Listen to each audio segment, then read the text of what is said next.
സുറുമയെഴുതിയ മിഴികളെ പ്രണയ മധുര തേൻ തുളുമ്പും സൂര്യകാന്തി പൂക്കളെ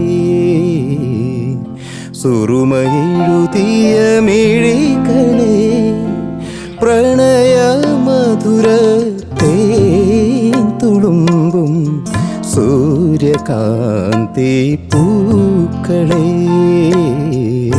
സുറുമയെഴുതിയ മിഴികളെ.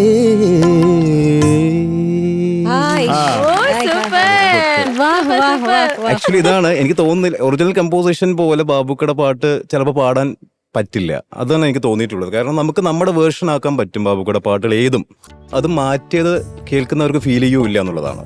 ഇപ്പോൾ ഞാനും മഞ്ജരിയും പറയായിരുന്നു, ഇപ്പോൾ ഞാൻ സാറോട് ചോദിക്കായിരുന്നു, ഇന്നലെ മയങ്ങുമ്പോൾ ഒരു മണിക്കീനാവിൻ്റെ പൊന്നിൻ ചിലമ്പൊലി കേട്ടുണർന്നു, ആ സംഭവം ഉണ്ടോയെന്ന്.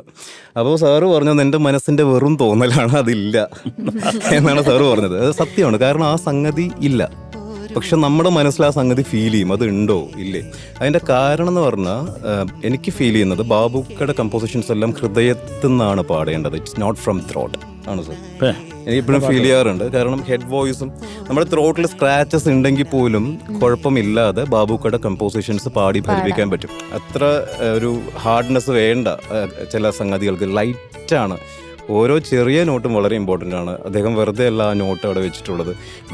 ആ സസ്റ്റെയിൻഡ് വെരി എൻഡിന് പോലും വളരെയധികം ഇമ്പോർട്ടൻസ് ഉണ്ട്. അവിടെ പാളികേനെ പോയി ഓരോ ക്രോച്ചിട്ടും ഇമ്പോർട്ടൻ്റ് ആയിട്ടാണ് നമ്മൾ ആ പാട്ട് ചെയ്യേണ്ടത് എനിക്ക് തോന്നും. പ്രണയമില്ലാത്തവർക്കും പ്രണയം തോന്നുന്ന പ്രണയിപ്പിക്കുന്ന പാട്ടുകളാണ് അദ്ദേഹം കൂടുതൽ നമ്പേഴ്സ്.